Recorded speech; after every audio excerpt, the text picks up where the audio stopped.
क्या आपने कभी सोचा है कि कोई एक शक्तिशाली देश दूसरे देश के राष्ट्रपति को उनके बेडरूम से उठा ले जा सकता है? यह कोई गांव का सरपंच नहीं था, ना कोई एमएलए था। डोनाल्ड ट्रंप यानी अमेरिका के प्रशासन ने वेनेजुएला के राष्ट्रपति निकोलस मादुरो को उनकी पत्नी के साथ जिस तरह से अगवा करके अमेरिका में अपराध की तरह पेश किया, उसने पूरी दुनिया को सुन्न कर दिया। ये कोई फिल्म की कहानी नहीं है, बल्कि दक्षिण अमेरिका की अपनी जागीर बनाने का एक बहुत बड़ा गेम प्लान है। इस दुनिया में सबको लगता है हमारे जैसा बड़ा कोई नहीं। अमेरिका भी वही सोचता है। अमेरिका ने मादुरो पर नार्को टेररिज्म, ड्रग्स की तस्करी और अमेरिका को अस्थिर करने जैसे गंभीर आरोप लगाए हैं।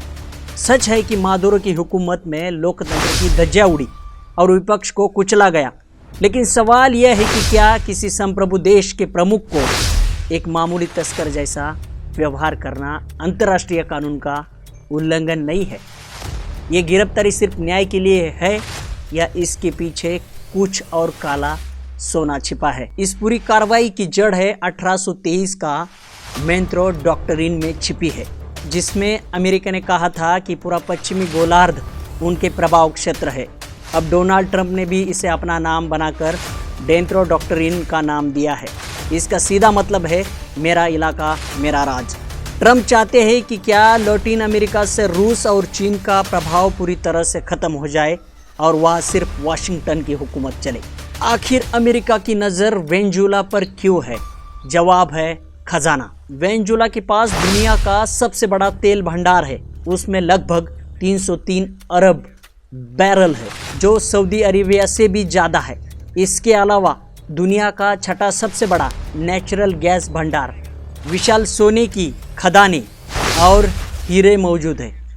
अमेरिका अब पश्चिम एशिया के बजाय अपने पड़ोस के इस पेट्रोल पंप पर कब्जा करना चाहता है। रियर अर्थ मिनरल्स और चीन से टक्कर। तेल तो सिर्फ शुरुआत है, असली जंग है रियर अर्थ मिनरल्स की। वजह यह है, आज के स्मार्टफोन, इलेक्ट्रिक कार और मिसाइल बनाने के लिए थोरियम और कोल्टन जैसे खनिजों की ज़रूरत होती है, जिस पर अभी चीन का कब्जा है। वेनेजुएला इन खजानों से भरा पड़ा है। ट्रंप का प्लान है कि इन वेनेजुएला के इन संसाधनों पर कब्जा करके चीन की ग्लोबल सप्लाई चेन की कमर तोड़ दी जाए। सीक्रेट ऑपरेशन की तैयारी। ये गिरफ्तारी रातों रात नहीं हुई। पिछले 6 महीनों से CIA ने ऑपरेशन वेनेजुएला की तैयारी की थी।